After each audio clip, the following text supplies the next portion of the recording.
આજે આપણે બનાવવાના છે રીંગણાનો ઓળો, કેમ કે ઠંડીમાં રીંગણાનો ઓળો ખાવાની બહુ મજા આવે છે.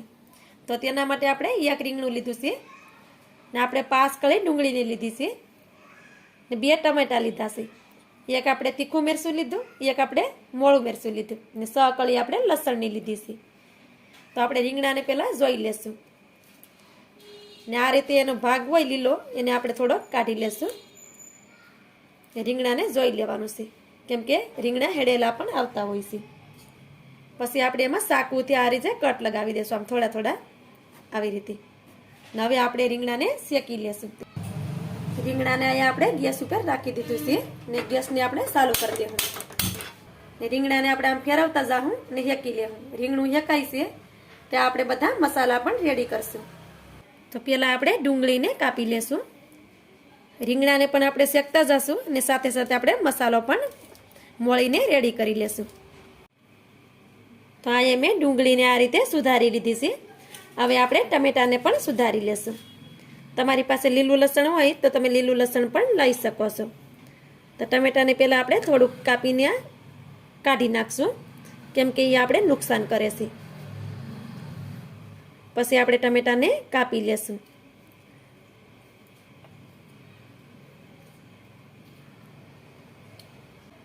તો અહીંયા આપણે ડુંગળીને ટમેટા સુધારીને રેડી થઈ ગયા છે. હવે આપણે મરચાં અને લસણ અને ધાણાની પેસ્ટ બનાવી લેશું.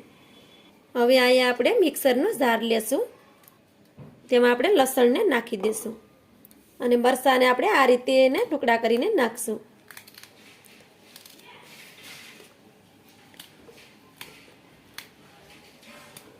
ને એની સાથે આપણે થોડાક લીલા ધાણા નાખી દઈશું.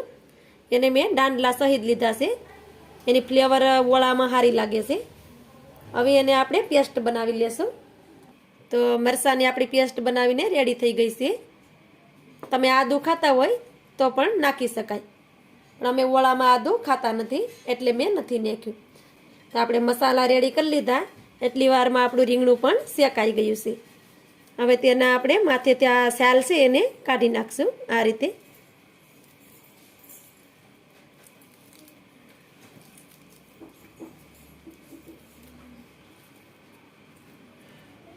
રીંગણું શેકાઈ જાય પછી છાલ છે ને એ તરત નીકળી જાય છે. આ રીતે એને કાઢી નાખશું આપણે. તો આપણે આ રીંગણાના છાલને પાડી લીધી છે, તો એને એક વાટકામાં રાખી દેશું અને તેને આપણે જોઈ લેશું. આ રીતે એને જોવાનું છે. ગમે એ શાકભાજી હોય તો પહેલાં એને જોઈ લેવું જરૂરી છે. તો તમે જોઈ શકો છો રીંગણું આપણું સારું છે.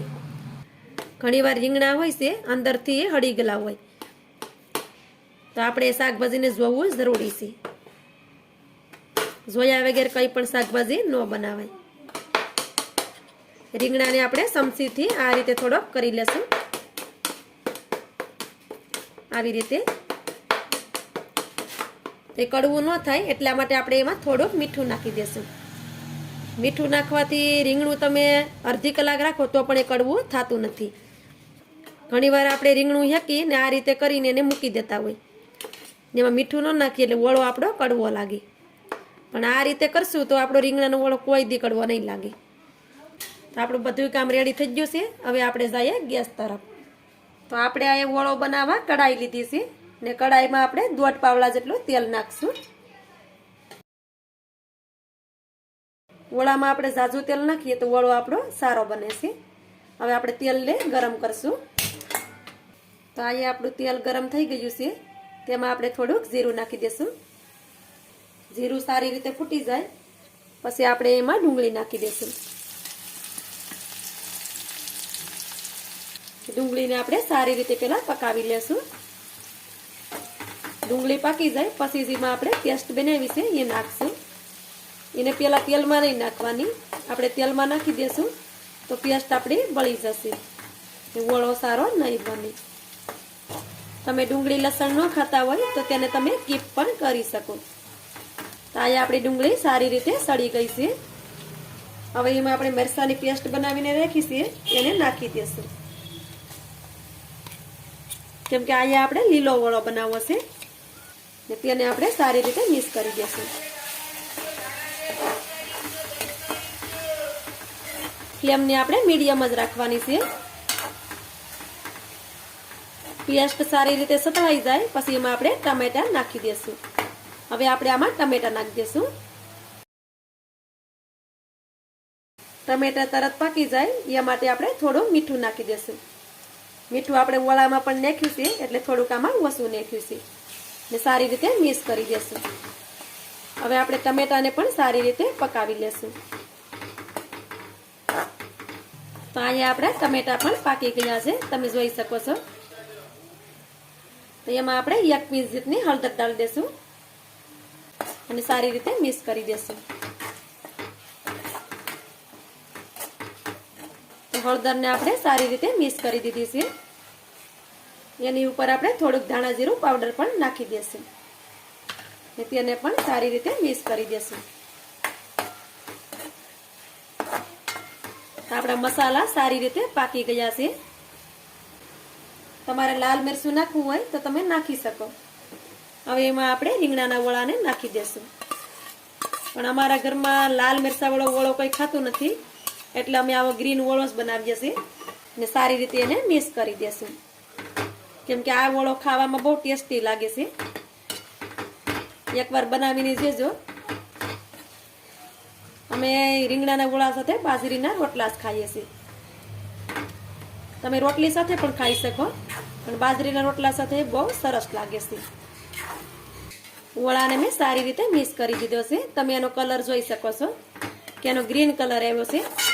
આમ તો વડો નાખ્યા પછી એને મિક્સ કર્યા પછી આપણે ઝાઝો પકાવવાનો નથી હોતો. વડાને આપણે અડધી મિનિટ સુધી પકાવીએ કેમ કે વડો નાખ્યા પછી આપણે ઝાઝો એને નથી પકાવવાના. તો આ વડાને મેં અડધી મિનિટ સુધી પકાવ્યો છે ને તમે જોઈ શકો છો કે તેલ પણ અલગ થઈ ગયું છે વડાથી. સારી રીતે એને મિક્સ કરી દેવું. તો આપણો આ રીંગણાનો વડો બનીને તૈયાર છે. ગરમા ગરમ બાજરીના રોટલા સાથે એને સર્વ કરો, બહુ ટેસ્ટી લાગે.